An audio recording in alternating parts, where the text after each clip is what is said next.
Wagner the Werewolf, Chapter 5. The Reading of the Will.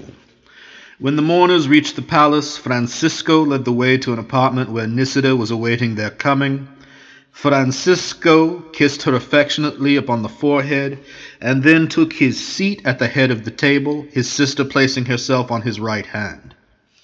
Dressed in deep mourning, and with her countenance unusually pale, Nisida's appearance inspired a feeling of profound interest in the minds of those who did not perceive that, beneath her calm and mournful demeanor, feelings of painful intensity agitated within her breast. But Dr. Duras, who knew her well, far better than even her own brother, noticed an occasional wild flashing of the eye, a nervous motion of the lips, and a degree of forced tranquillity of mien, which proved how acute was the suspense she in reality endured.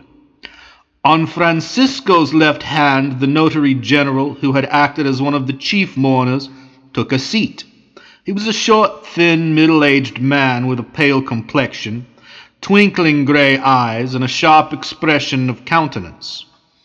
Before him lay a sealed packet on which the eyes of Nisida darted at short intervals, looks the burning impatient of which were comprehended by Dr. Duras alone, for next to Signor Vivaldi, the notary general, and consequently opposite to Nisida, sat the physician. The remainder of the company consisted of Father Marco and those most intimate friends of the family who had been invited to the funeral, but whom it is unnecessary to describe more particularly.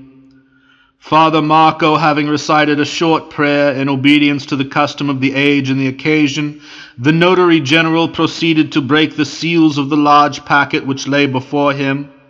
Then, in a precise and methodical manner, he drew forth a sheet of parchment closely written on. Nisida leant her right elbow upon the table and half buried her countenance in the snowy cambric handkerchief which she held.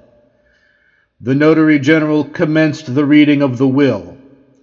After bestowing a few legacies, one of which was in favor of Dr. Duras, and another in that of Signor Vivaldi himself, the testamentary document ordained that the estates of the late Andrea, Count of Riverola, should be held in trust by the notary general and the physician, for the benefit of Francisco, who was merely to enjoy the revenues produced by the same until the age of 30, at which period the guardianship was to cease, and Francisco was then to enter into full and uncontrolled possession of those immense estates. But to this clause there was an important condition attached, for the testamentary document ordained that should the lady Nisida, either by medical skill or the interposition of heaven, recover the faculties of hearing and speaking at any time during the interval which was to elapse ere Francisco would attain the age of 30, then the whole of the estates, with the exception of a very small one in the northern part of Tuscany, were to be immediately made over to her, but without the power of alienation on her part. It must be observed that in the Middle Ages many titles of nobility depended only on the feudal possession of a particular property. This was the case with the Riverola estates, and the title of Count of Riverola was conferred simply by the fact of the ownership of the landed property. Thus, supposing that Nisida became possessed of the estates, she would have enjoyed the title of Countess, while her brother Francisco would have lost that of Count. We may also remind our readers that Francisco was now 19, and 11 years must consequently elapse ere he would become the lord and master of the vast territorial possessions of Riverola. Great was the astonishment experienced by all who heard the provisions of this strange will, with the exception of the notary general and Father Marco, the former of whom had drawn it up, and the latter of whom was privy to its contents, though under a vow of secrecy, in his capacity of father confessor to the late Count. Francisco was himself surprised, and in one sense hurt, because the nature of the testamentary document seemed to imply that the property would have been inevitably left to his sister, with but a very small provision for himself, had she not been so sorely afflicted as she was.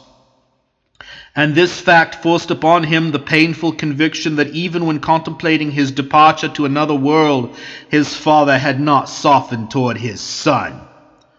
But on the other hand, Francisco was pleased that such consideration had been shown towards a sister whom he so devotedly loved, and he hastened, as soon as he could conquer his first emotions, to request the Notary General to permit Nisida to peruse the will, adding in a mournful tone, "For all that your Excellency has read has been, alas, unavailing in respect to her." Signor Vivaldi handed the document to the young Count, who gently touched his sister's shoulder and placed the parchment before her. Nisida started as if convulsively, and raised from her handkerchief a countenance so pale, so deadly pale, that Francisco shrank back in alarm. But instantly reflecting that the process of reading aloud a paper had been, as it were, a kind of mockery in respect to his afflicted sister, he pressed her hand tenderly and made a sign for her to peruse the document. She mechanically addressed herself to the task, but ere her eyes, now of burning, unearthly brilliancy, fell upon the parchment, they darted one rapid, electric glance of ineffable anguish towards Dr. Duras, adown whose cheeks large tears were trickling. In a few minutes Nisida appeared to be absorbed in the perusal of the will, and the most solemn silence prevailed throughout the apartment.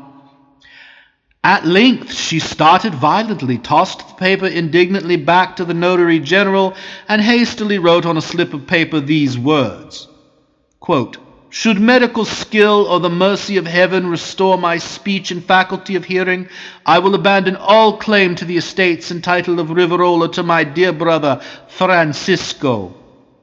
Unquote. She then handed the slip to the Notary General, who read the contents aloud. Francisco darted upon his sister a look of ineffable gratitude and love, but shook his head as much as to imply that he would not accept the boon, even if circumstances enabled her to confer it.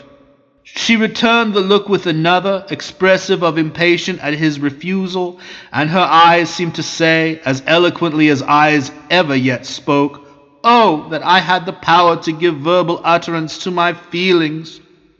Meantime, the Notary General had written a few words beneath those penned by Nisida, to whom he handed back the slip, and she hastened to read them thus: "Your ladyship has no power to alienate the estates, should they come into your possession." Unquote. Nisida burst into an agony of tears and rushed from the room. Her brother immediately followed to console her, and the company retired, each individual to his own abode. But of all that company who had been present at the reading of the will, none experienced such painful emotions as Dr. Duras. End of Chapter 5, Wagner the Werewolf.